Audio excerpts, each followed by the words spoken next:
Nod or shake reviews. Willie nod or Willie shake. Yeah! The Suicide Squad. Sergeant Bobby. I'm going to give it one nod. It was okay. I was entertained again, which with nod or shake reviews, that's the most important thing. That's first and foremost the most important thing about the movie. And then we'll talk about the other stuff later. To answer the question, I was entertained. However, I have notes, good and bad. Let's get to them. The good. So they had a lot of ridiculous characters, which was pretty cool. They had a talking shark. They had a walking talking shark. They had a lady who was able to control rats. Overall, the main villain was a giant starfish, and it all worked. It wasn't, this is the stupidest thing I've ever seen. You liked the characters, you cared about the characters.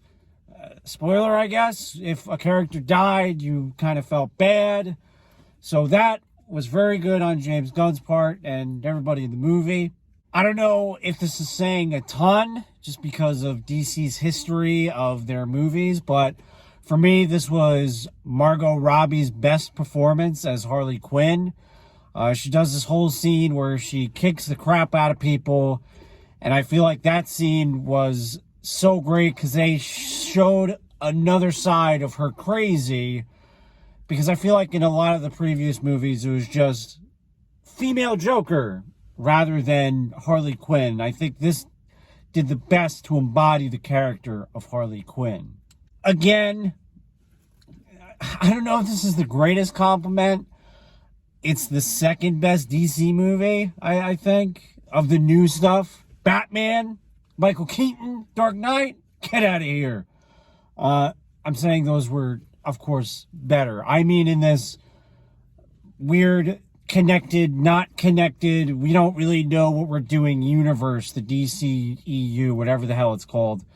I don't know what they're doing. I don't think they know what they're doing, but the best out of the DCEU, second best, first best to me is Shazam. And maybe for you guys, that's the thing I say that says this guy has no idea what he's talking about, but whatever. The things that could be worked on. There was a lot of comedy, and I think some of it for me kind of missed, and it was a little like, it took me out of the movie a little bit, but when it did hit, it was very successful.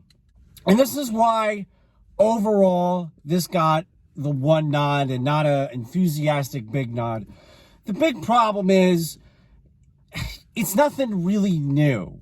If you saw Guardians of the Galaxy, you kind of saw this movie. It's an R-rated Guardians of the Galaxy.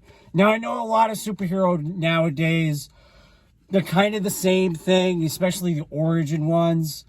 But for me, that was just a nagging problem. In this particular one, it's, especially because a lot of the things it's like, oh, look at these crazy ragtag group of people. We have a talking shark. I'm like, all right, but I saw a talking tree. I saw a talking raccoon.